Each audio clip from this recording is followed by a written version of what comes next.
Banyak di antara kita yang masih belum memahami bobotnya Allah Subhanahu wa taala. Allah ini teman-teman adalah pencipta yang menciptakan semuanya, semuanya yang dijangkau atau tidak dijangkau oleh mata kita di langit sana, di bumi ini, di kedalaman lautan.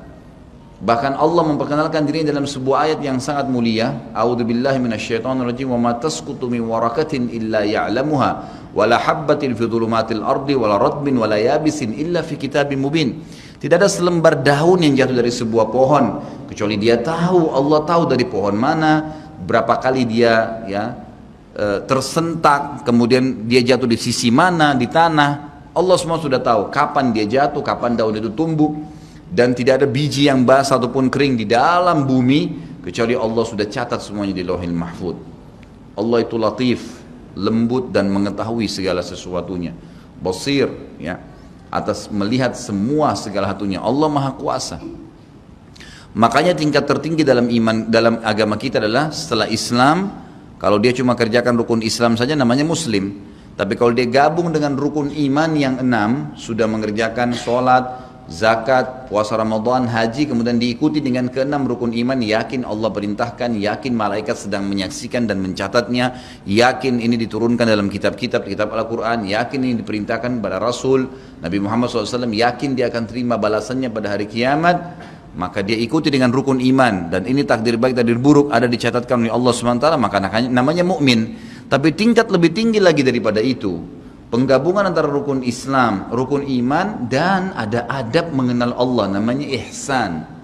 Ihsan itu apa kata Nabi SAW? An ta'budallaha ka'annaka tarah, fa in lam takun tarah fa innahu yarak. Engkau menyembah Allah seakan-akan engkau melihatnya, dan kalau kau tidak melihatnya, yakinlah dia sedang melihatmu. Selalu merasa dikontrol oleh Allah Subhanahu wa taala. Kalau ada di antara Bapak Ibu yang bertanya pada saya, Ustaz, saya sudah coba khusyuk tapi tidak bisa, masih terasa kayak ada hambatan-hambatan, apa kira-kira sebabnya? Jawabannya cuma satu, Bapak Ibu masih memiliki dosa yang menghambat itu. Selama dosa masih ada, yakinlah tidak akan pernah bisa khusyuk, nggak bisa. Makin banyak dosa itu, makin berlipat-lipat, makin diulang-ulang setiap hari, maka makin jauh dari Allah Subhanahu wa taala. Seperti orang yang tenggelam ke dalam lautan, belum keluar ke dasarnya, dia kemudian menelan lebih banyak air, maka makin tenggelam dan bisa meninggal dunia. Seperti itulah orang yang berbuat dosa. Maka berbanyak istighfar, seminggu, 2 minggu, sebulan. Sampai Abdullah bin Umar mengatakan radhiyallahu anhuma, ini sahabat Nabi ya, dikenal dengan sahibut ta'assi, orang yang sangat luar biasa dalam mengerjakan sunnah Nabi SAW. Hal yang kecil aja dikerjain sama dia. Sampai Abdullah bin Umar, saya pernah ceritakan kalau masih ingat kisahnya, bagaimana beliau memberhentikan 70 kafilah haji di zaman pada saat Nabi SAW sudah meninggal, di zaman pemerintahan ayahnya Umar bin Khattab radhiyallahu anhu ajma'in. Beliau pernah memberhentikan 70 kafilah haji, lalu kemudian beliau bilang, berhentilah di sini, tunggu sebentar dan lihat apa yang saya lakukan. Lalu Abdullah bin Umar jalan jauh sekali, orang semua lihat, apa yang dia mau kerjakan nih orang? Ini ulamanya sahabat. Tiba di sebuah pohon, beliau kencing di pohon itu. Kemudian setelah kencing kembali lagi. Lalu Ka'ab bin Malik sahabat Nabi yang lain radhiyallahu anhu berkata, wahai Abdullah bin Umar, semoga Allah merahmati anda. Apakah anda memberhentikan kami 70 kafilah ini hanya untuk menyaksikan anda kencing di pohon itu? Jawabannya dengan sangat tegas, jelas, iya. Kenapa? Kata Ka'ab, karena saya waktu haji bersama Nabi SAW, Nabi pernah berhenti di sini, pernah kencing di situ. Jadi saya mau tunjukkan ini loh tempat kencingnya Nabi SAW. Saking luar biasanya Abdullah bin Umar dalam masalah ini. Beliau pernah berkata, teman-teman sekalian, padahal terkenal dengan sahibut ta'assi ya, tidak ada sunnah Nabi yang ditinggalkan, selalu dikerjakan. Beliau mengatakan, saya tahu atau saya pernah berbuat dosa, tapi beliau tidak sebutkan, saya pernah berbuat dosa, pelanggaran yang itu kecil di mata saya, mungkin sebuah pelanggaran kecil. Ternyata Allah Subhanahu wa taala mengharamkan saya dari sholat subuh berjamaah sebulan. Jadi kalau ada orang di antara bapak-bapak yang sholat subuh kebablasan tidur, itu ada dosa. Beliau mengatakan bahkan karena dosa kecil itu sudah cukup sebulan saya terharamkan sholat subuh berjamaah. Ada di antara mereka yang mengatakan juga, di antara para sahabat dan ulama tabi'in, saya gabungkan perkataan-perkataan mereka, banyak di antara mereka yang mengatakan, dan hampir sama semuanya. Mereka mengatakan, kami tahu ya, atau saya mengetahui perubahan, ada dosa yang saya lakukan pada saat terjadi perubahan pada pasangan saya. Suaminya kah marah-marah, istrinya kah buat ulah, anaknya kah buat ulah, itu berarti permasalahan ada dalam diri dia. Mereka mengatakan, saya tahu ada kesalahan dosa yang saya kerjakan dengan Allah Azza wa Jal pada saat terjadi perubahan di pasangan hidup saya, anak-anak saya dan tunggangan saya. Kuda mau dinaikin jadi masalah. Kita mau starter mobil pagi, mati mesinnya. Ada saja masalah. Itu berarti ada kendala-kendala berhubungan dengan masalah dosa. Lihat bagaimana pekahnya mereka menjaga hubungan dengan Allah Azza wa Jal. Seseorang di antara mereka seperti hadis Nabi SAW yang berbunyi, orang mukmin kalau berbuat dosa kecil saja, maka dia akan melihat seperti sebuah gunung yang berat di punggungnya. Sementara orang munafik kalau dia berbuat dosa besar, dia hanya melihat seperti seekor lalat yang hinggap di hidungnya lalu diusir seperti ini. Kiat teman-teman sekalian untuk dekat dengan Allah Subhanahu wa taala adalah kata kuncinya paksakan ibadah dan paksakan tinggalkan dosa. Harus dipaksa. Harus kita paksa jiwa kita ini. Cambuk jiwa itu, cambuk dengan ilmu dan keimanan.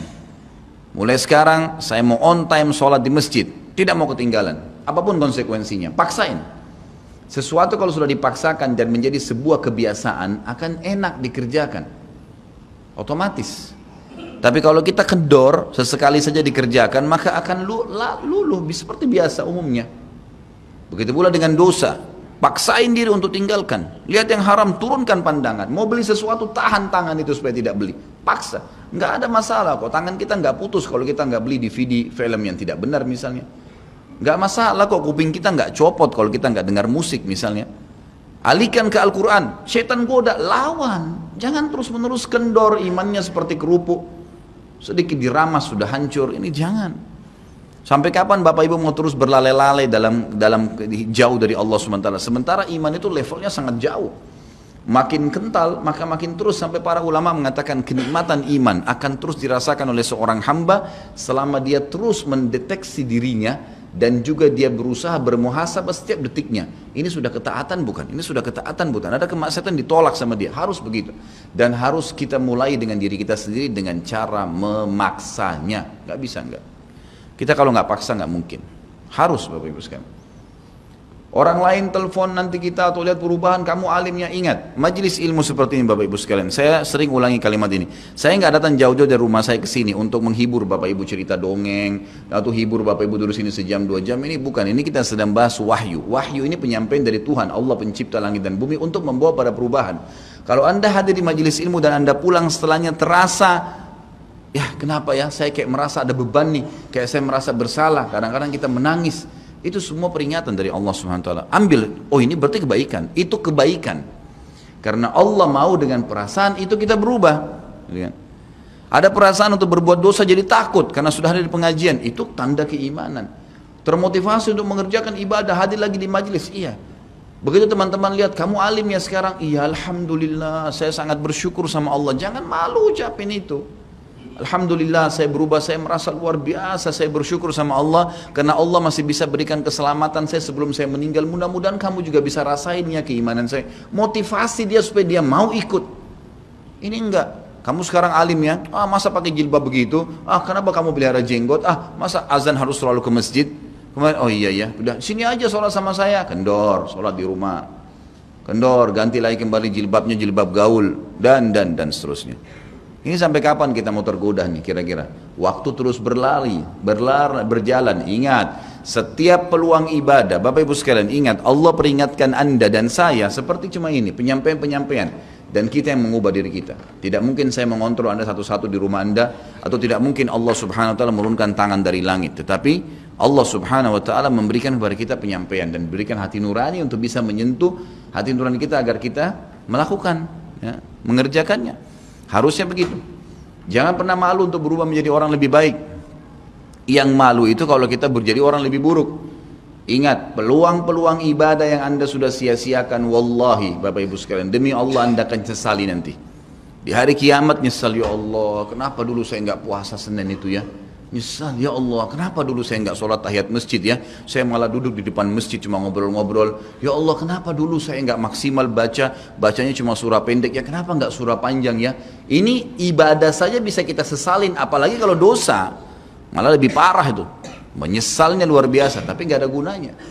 Peluang-peluang ibadah yang Anda sudah sia-siakan tidak akan pernah bisa diperbaiki. Nggak bisa. Ini tadi kalau ada orang tidak ikut sholat sama kita berjamaah maghrib misalnya, kemudian mereka ikut di pengajian lalu merasa tersentuh, coba ya saya ikut dari awal ya. Memang betul, penyesalan bagus. Tapi sudah dicatat dan tidak akan pernah berubah di buku amal. Pada hari itu, jam itu, sholat itu telat, pahalanya beda dengan orang yang awal waktu. Apa yang membuat dia telat? Ya dia sendiri, konsekuensinya. Jangan gitu. Makanya motivasi Nabi SAW sangat banyak untuk mengerjakan sholat di awal waktunya, motivasi untuk di saf pertama, motivasi untuk tidak ketinggalan takbiratul ihram pertama imam. Semuanya itu untuk menjaga hubungan dengan Allah Azza wa Jalla. Jadi untuk dekat dengan Allah harus memaksakan diri dalam ibadah dan harus memaksakan diri untuk meninggalkan dosa. Bagaimana tangganya untuk sampai ke sana? Ilmu, majlis ilmu. Hadir di majelis ilmu seperti ini Bapak Ibu sekalian, saya bukan mengatakan karena saya menyampaikan, siapa saja di antara teman-teman dai yang sampaikan, semoga Allah ikhlaskan niat kita semua, itu harus dihadiri, harus. Hadiri majelis ilmu akan mengubah kita. Kalau tidak, dengar.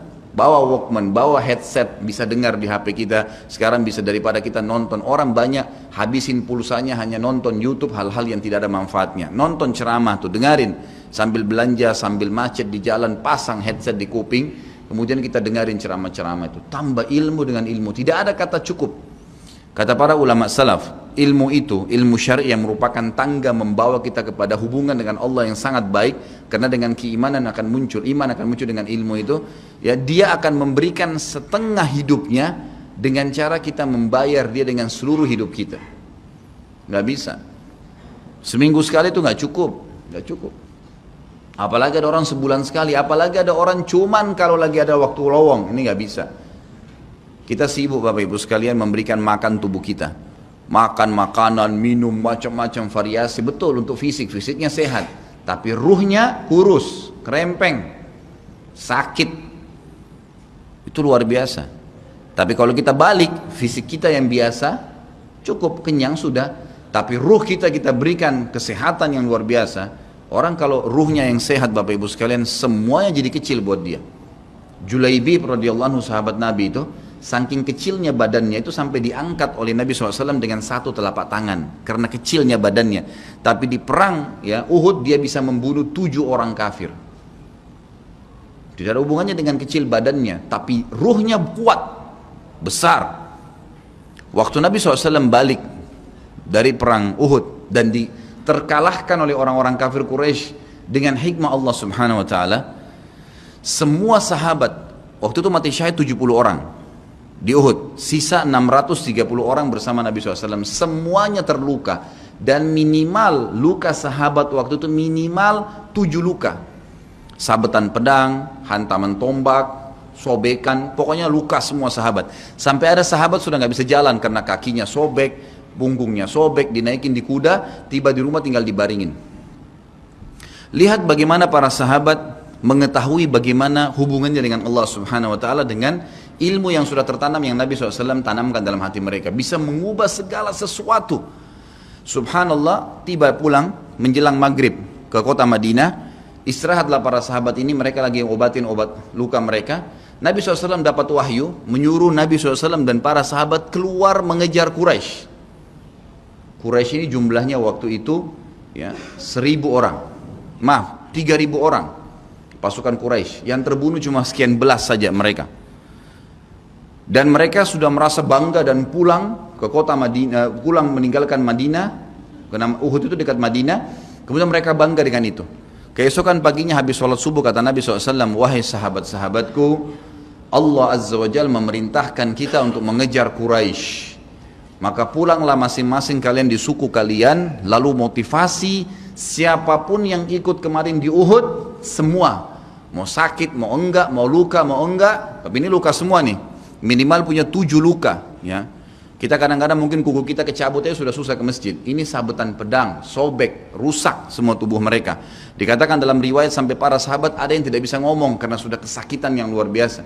Kata Nabi SAW, semua yang ikut di Uhud kemarin keluar lagi. 630 orang semua harus keluar. Bagaimana caranya? Pokoknya ngumpul keluar, perintah Allah. Coba bayangin, kita kadang-kadang habis olahraga saja capek, diajak keluar sama istri atau diajak keluar sama suami, kita sudah nggak mau keluar. Capek biasa olahraga. Atau mungkin penat, capek, duduk di kantor mau istirahat. Ini habis perang, badannya disabet-sabet, diajak berperang lagi nih. Apa yang terjadi teman-teman sekalian? Pulanglah pimpinan-pimpinan suku sahabat ini, dimulai dengan Sa'ad bin Mu'adz radhiyallahu anhu, sahabat Nabi yang mulia. Luar biasa ini. Orang ini pada saat meninggal, kata Nabi SAW, goncang arsy-Nya Allah dengan meninggalnya Sa'ad. Saat pulang ke kaumnya lalu berkata, wahai kaumku, sesungguhnya Nabi SAW menyuruh kalian untuk kembali menyerang Quraisy.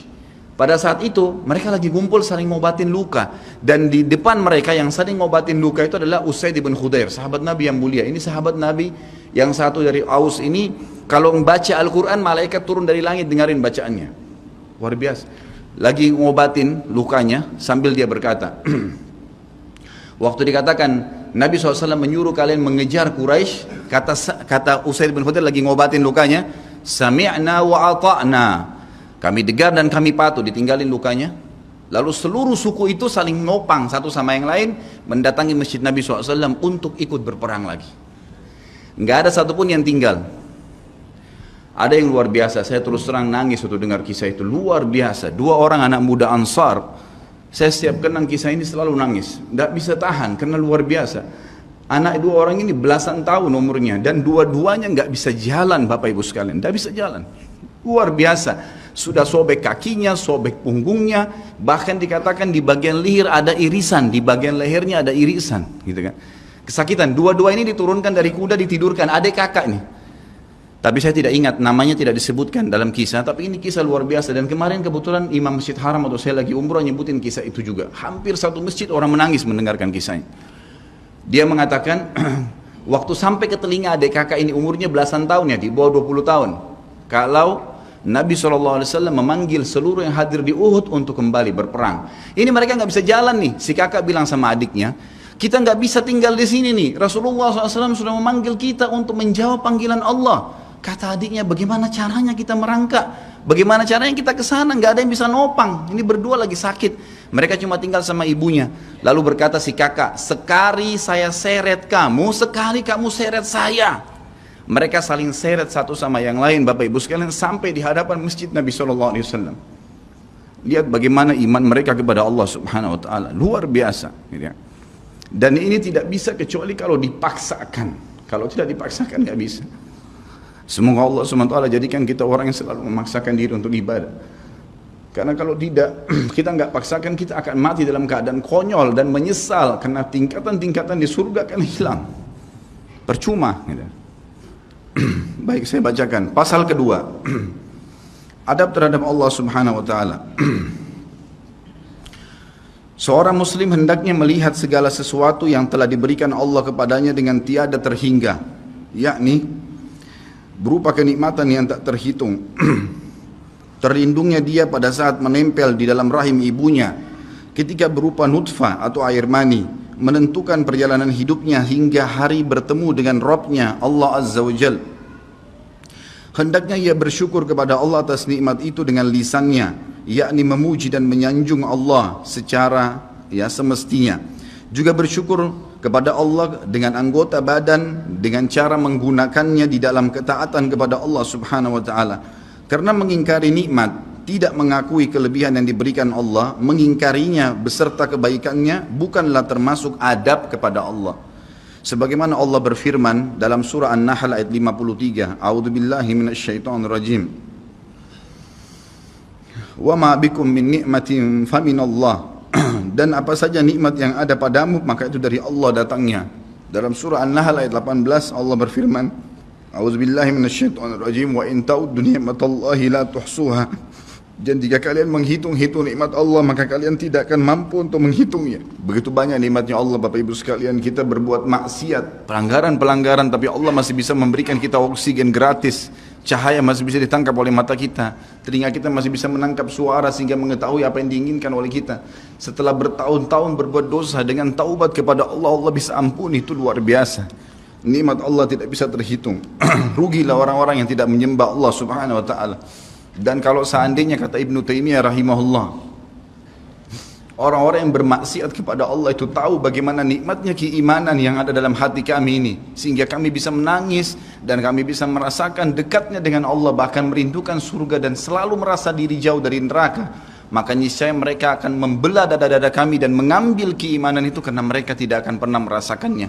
Keimanan akan membuat makanan sederhana menjadi mewah, tidur di tempat yang biasa akan menjadi nyaman, bahkan cobaan seberat apapun menjadi kecil buat kita, karena keimanan kepada Allah Subhanahu wa Ta'ala. Dan itu sebuah nikmat, itu hanya bisa dirasakan kalau kita betul-betul memaksakan diri beribadah kepada Allah Subhanahu wa Ta'ala. Allah berfirman dalam surah Al-Baqarah 152 dalil selanjutnya, A'udzubillahi minasyaitonirrajim. Fadhkuruni azkurkum washkuruli wala takfurun.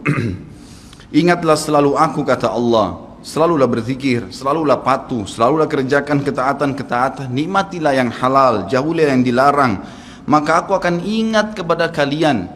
Bayangkan kalau seorang presiden mengingat kita, bagaimana bangganya kita disebut-sebut nama kita di hadapan orang-orang yang di sekitarnya. Bagaimana dengan Allah pencipta langit dan bumi yang mengingat kita. Dan bersyukurlah kepadaku dan jangan kalian mengingkari nikmat-nikmatku. Oleh karena itu, tidaklah beradab jika seseorang lari kepada sesuatu yang tidak memiliki tempat pelarian, bersandar kepada yang tidak memiliki kemampuan apapun, serta bertawakal kepada yang tidak mempunyai daya dan kekuatan. Allah Subhanahu wa Ta'ala berfirman dalam surah Hud ayat 56, A'udzu billahi minasyaitonir rajim, ma min dabbatin illa huwa akhidun binasiyatiha. Tidak ada sesuatu atau tidak ada suatu binatang pun melainkan dialah yang memegang ubun-ubunnya. Allah Subhanahu wa Ta'ala memegang semuanya. Harimau pun yang buas. Demi Allah Bapak Ibu sekalian, kalau anda minta kepada Allah, tidak akan bisa menerkam anda. Pasti itu. Api pun tidak membakar Nabi Ibrahim alaihissalam karena memohon kepada Tuhannya api itu. Semuanya bisa berubah dengan hubungan kepada Allah Subhanahu wa Ta'ala. Ini kekuatan yang luar biasa ini. Seseorang kan sangat tenang hidup dimanapun asal dia jaga hubungannya dengan Allah Subhanahu wa Ta'ala. Dalam surah Zariyat ayat 50 Allah Subhanahu wa Ta'ala berfirman, A'udzu billahi minasyaitonir rajim, fafirru ila Allah inni lakum minhu nadhirun mubin. Bersegeralah kalian kembali kepada Allah, taatilah Allah, sesungguhnya aku sebagai pemberi peringatan yang nyata dari Allah Subhanahu wa Ta'ala kepada kalian. Nabi SAW mengingatkan orang-orang Mekah pada saat mau turun ayat ini. Beliau mengatakan, wahai orang-orang Quraisy, apakah kalau saya mengatakan bahwasanya di luar kota Mekah ini ada pasukan yang akan menyerang kalian, kalian akan percaya apa yang saya ucapkan? Kata orang-orang Quraisy, tentu saja hai Muhammad, karena kami tidak pernah dengar kamu bohong sekalipun seumur hidupmu. Maka Nabi SAW segera menunggangi keadaan tersebut, mengatakan, wahai Quraisy, ketahuilah sesungguhnya saya utusan Allah dan di belakang saya ini ada azab yang menyedihkan, jangan sampai kalian kufur. Jadi Nabi SAW sudah mengingatkan, ikutin ini, nikmatin apa yang diperintahkan, apa yang dihalalkan, jauh yang dilarang, kalian akan bahagia. Hanya itu saja perintah dari Allah Subhanahu wa Ta'ala. Nabi SAW sudah mengingatkan orang-orang Quraisy dan juga jadi pelajaran buat kita. Juga dalam firman-Nya surah Al-Maidah ayat 23, A'udzu billahi minasyaitonir rajim, wa 'alallahi fatawakkalu in kuntum mu'minin. Dan hanya kepada Allah lah kalian harus bertawakal, mengembalikan semua urusan jika kalian benar-benar orang yang beriman. Sisi yang lain, seorang muslim juga harus melihat kepada kelemah lembutan Allah Subhanahu wa Ta'ala kepadanya di dalam setiap urusannya, melihat kepada kasih sayang Allah kepada dirinya dan seluruh makhluknya, lalu berkeinginan kuat untuk mendapatkan tambahan kelembutan dan kasih sayang itu, sehingga dirinya akan selalu merendahkan diri kepada Allah dengan kerendahan yang murni dan dengan doa, bertawassul kepadanya dengan perkataan yang baik dan amal soleh. Kalau kita lagi makan, syukuri alhamdulillah. Dan ingat teman-teman sekalian, saya pernah jelaskan juga, hati-hati dengan hukum syamata namanya. Syamata itu merendahkan orang lain. Kalau ada sesuatu yang tidak ada pada kita teman-teman sekalian, syukurlah kepada Allah Subhanahu wa Ta'ala. Jangan pernah sampai menghina orang lain, karena Allah meninggikan derajat kita justru dengan kita bersyukur. Kata Nabi SAW, kalau kalian lihat aib pada diri seseorang, ucapkanlah alhamdulillahilladzi afani mimma btala bihi Wa faddalani ala katsirin mimma khalaqa tafdila. Segala puji bagi Allah yang telah menyelamatkan saya dari apa yang dicobakan kepada orang ini dan mendahulukan saya dengan kelebihan yang banyak dari makhluk-makhluk yang lain. Kita harus seperti itu, dengan syamata. Kata Umar radhiyallahu anhu, apa itu syamata seperti ini? Umar bin Khattab berkata, aku khawatir kalau ada seorang wanita hamil lewat di depanku karena perutnya besar, lalu aku berkata dalam diriku, kenapa ya perutnya seperti itu? Maka Allah menghukumku dengan membuatku hamil. Sampai begitu mereka mengatakan dan berhati-hati sekali dengan kelemah lembutan Allah subhanahu wa ta'ala. Allah lah yang telah membuat binatang yang ada binatang yang indah bulunya, yang bagus tampangnya, dan ada Allah juga ciptakan buruk di mata manusia untuk menunjukkan keajaiban dan kemahakuasaannya Allah. Ada ikan yang indah untuk dilihat, ada ikan yang seperti batu buruk. Kita cuma mengatakan subhanallah yang telah menciptakan yang baik dan buruk. Subhanallah yang telah menciptakan yang sehat dan sakit. Subhanallah yang telah menciptakan yang putih dan hitam. Subhanallah dan subhanallah. Bukan justru kita menghina teman-teman sekalian. Kalau ada sesuatu yang menimpa orang lain yang tidak ada pada kita, syukurilah nikmat Allah subhanahu wa ta'ala. Dan jangan sampai kita merendahkan orang lain. Ini semua merupakan adab, kata beliau, terhadap Allah yang menguasainya. Maka bukanlah orang yang beradab orang yang berputus asa dari mencari tambahan rahmatnya yang luas, meliputi segala sesuatu, berputus asa dari kebaikan Allah yang tak terhingga, yang mencakup seluruh alam semesta ini, serta kelembutannya yang tercurah untuk segenap makhluk. Allah subhanahu wa ta'ala berfirman di dalam A'raf 156, A'udzu billahi minasyaitonir rajim, wa rahmati wasi'at kulla syai', dan rahmatku meliputi segala sesuatu. Kata ulama tafsir, hewan pun kalau yang buas kemudian dia menerkam mangsanya lalu dia meminta maaf kepada Allah, maka rahmatnya Allah akan meliputinya. Seseorang membunuh orang lain pun, sebagaimana masuk dalam sebuah hadis, Allah tertawa melihat dua orang yang saling membunuh, kemudian dua-duanya masuk surga. Lalu para sahabat bertanya, ya Rasulullah, bagaimana ceritanya dua orang itu? Kata Nabi SAW, yang satunya mukmin, yang satu kafir. Lalu kemudian si kafir membunuh si mukmin di kancah peperangan, mati syahidlah si mukmin tadi. Berjalan waktu, si kafir mendapatkan hidayah, akhirnya juga masuk Islam, dan dia berperang lalu dibunuh oleh orang kafir yang lain. Orang mukmin yang pertama terbunuh dengan orang kafir yang akhirnya masuk Islam juga terbunuh di kancah peperangan, dua-duanya masuk surga, dan Allah menyambutnya dengan rahmatnya. Allah tersenyum dan tertawa dengan dua orang ini. Jadi dengan kemahalembutannya Allah subhanahu wa ta'ala. Dalam surah Asy-Syura ayat 19 dikatakan juga, a'udzubillahi minasyaitonirrajim, Allahu latifun bi'ibadi. Allah itu maha lembut terhadap hamba-hambanya.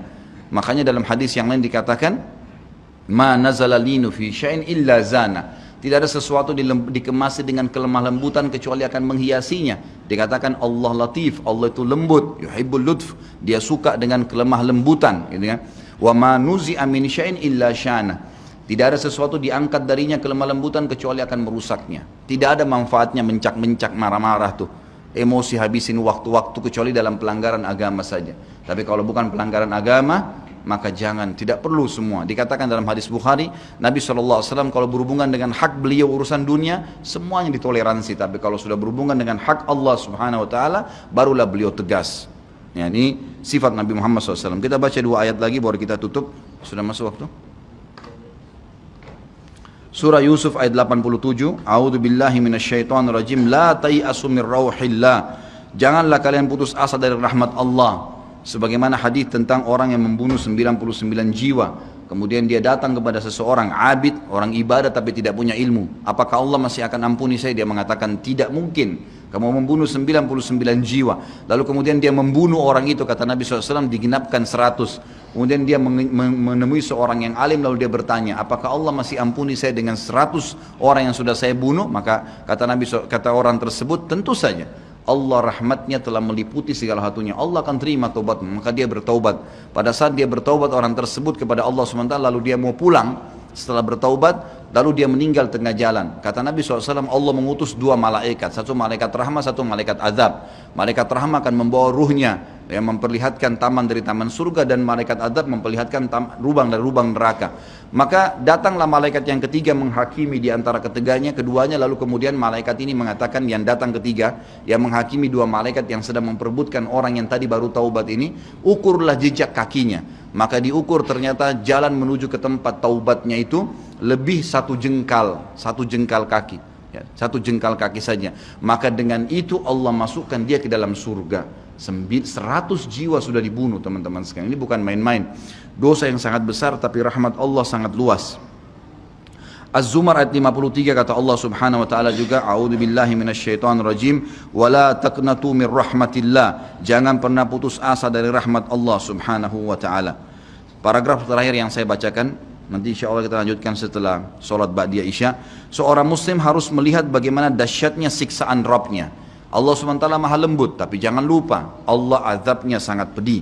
Seorang muslim harus melihat bagaimana dahsyatnya siksaan Rabbnya, kerasnya azab dan kecepatan hisabnya. Kalau datang seketika, gitu kan? Dan tidak ada yang bisa bendung, sehingga dia bertakwa atau takut kepadanya, menjaga diri terhadapnya, serta meninggalkan segala kemaksiatan. Maka ini pun merupakan bentuk adab kepada Allah, sehingga tidaklah seseorang itu beradab menurut orang-orang yang berakal apabila ia menentang Allah dan berlaku aniaya atau zalim. Padahal ia seorang hamba yang lemah, namun justru menentang Rabb yang maha perkasa lagi maha kuasa, maha kuat lagi maha perkasa. Dan Allah berfirman dalam surah Ar-Ra'd ayat 11, A'udzu billahi minasyaitonir rajim, wa idza aradallahu biqaumin su'an fala maraddalah wa ma lahum min dunihi min wal. Dan apabila Allah menghendaki keburukan terhadap satu kaum, maka tidak akan pernah ada yang bisa menolaknya, dan sekali-kali tidak ada pelindung bagi mereka selain Dia. Kalau Allah sudah mau hancurkan, maka tidak akan pernah ada yang bisa membendung. Juga dikatakan dalam surah Al-Buruj ayat 12, A'udzu billahi minasyaitonir rajim, inna batsya rabbika lasyadid. Sesungguhnya azab Rabbmu benar-benar keras. Jadi teman-teman, jangan tantang Allah. Kalau anda buat dosa, lindungi, tutupilah dan bertaubat kepada Allah. Jangan tantang, nggak mungkin lah, masa Allah haramin, ya sudah diolok-olok orang yang berbuat ketaatan, ini berbahaya. Karena kalau datang azabnya Allah Bapak Ibu sekalian, menyakitkan sekali, sangat luar biasa.